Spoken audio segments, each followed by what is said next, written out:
네. 자, 8월 2일 부동산 대책. 자, 주제는 주택시장 안정화 방안이라는 부동산 대책입니다.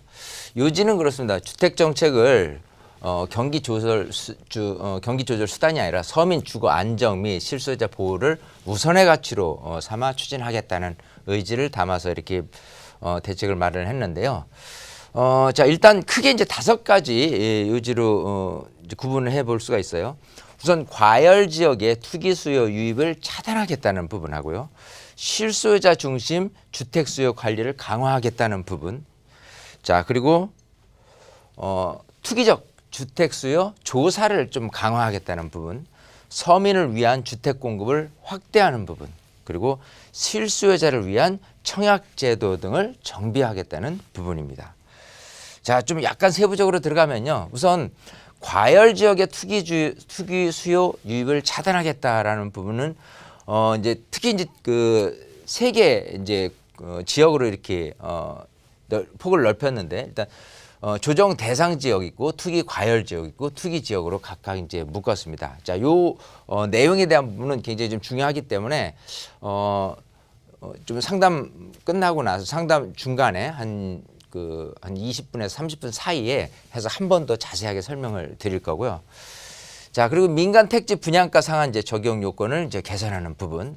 그리고 이제 재개발, 재건축 규제를 좀 정비하겠다는 부분입니다. 특히 이제 재건축 조합원 지위 양도 제한이라는 부분하고요. 조합원 분양권 전매 제한 이런 부분들을 통해서 투기 수요에 대한 유입을 좀 차단하겠다는 부분이고요.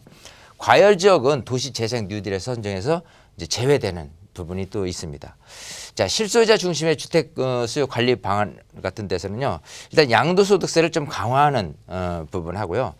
특히 이제 다주택자 양도세 중과 등 해서 2주택자 기본세율을 10% 그리고 3주택자는 20%를 늘리는 부분이 생겨나는데, 자, 이런 부분을 실제 세액 계산을 해 보면요, 한 10% 정도 늘어나는 게 세금이 예를 들어 한 1,000만 원이 나온다라고 했을 경우에 한 1,100 정도로 10%가 나올 것이냐 아니면 그 이상 나올 것이냐 대충 계산을 해보면 1,000만 원 나올 세금이 한 1,500 정도로 좀 굉장히 많이 올라가게 되는 부분이 있고요. 20% 정도 된다 3주택자일 경우라고 한다면 1,000만 원을 내야 될 세금이 대략적으로 한 2배 정도인 2천만 원 정도 가까이 나오는 그런 세금으로 좀 계산이 되고 있습니다. 자, 그렇기 때문에 양도소득세라는 강화 부분도 굉장히 조금 강력한 정책이 아닌가 생각이 되고요. 다주택자 및 과열 지역에 대한 금융 규제를 이제 강화하는 부분, 또 다주택자의 임대주택 등록을 유도하는 부분까지 이제 깃들여 있습니다. 자, 그 다음으로는 또 투기적 수요 주택 수요 조사를 강화하겠다는 자금 조달 계획 등 신고 의무화, 또 주택시장 질서 확립을 위한 특별 사법경찰 제도 도입, 또 국세청 등 관계기관 공조 강화, 불법 전매 처벌 규정 강화. 그래서 투기적인 수요를 좀 철저하게 차단을 하겠다는 부분하고요.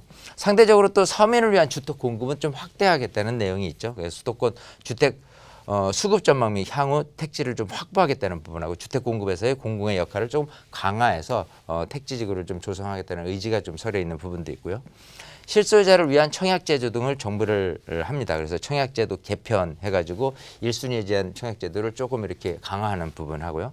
지방 민간 택지 전매 제한 기간 설정하고 오피스텔 분양 및 관리를 좀 개선하는. 자, 이렇게 크게 이제 5가지 테마로 진행을 했는데요. 어쨌든 조금 더 우리가 자세하게 들여다봐야 될 부분이 이렇게 투기 수요에 대한 부분, 특히 이제 재개발, 재건축 규제라는 부분하고요. 또 양도세라든지 또 다주택자에 대해서 또 어떤 그 제재를 지금 하게 됐는지에 대해서 좀 잠시 후에 조정 대상 지역, 투기 과열 지역 그리고 투기 지역에 대한 영역을 자세히 살펴보고 거기에 따라서 어떤 제재가 지금 가해질 것인지에서 자세히 살펴보는 시간을 갖도록 하겠습니다.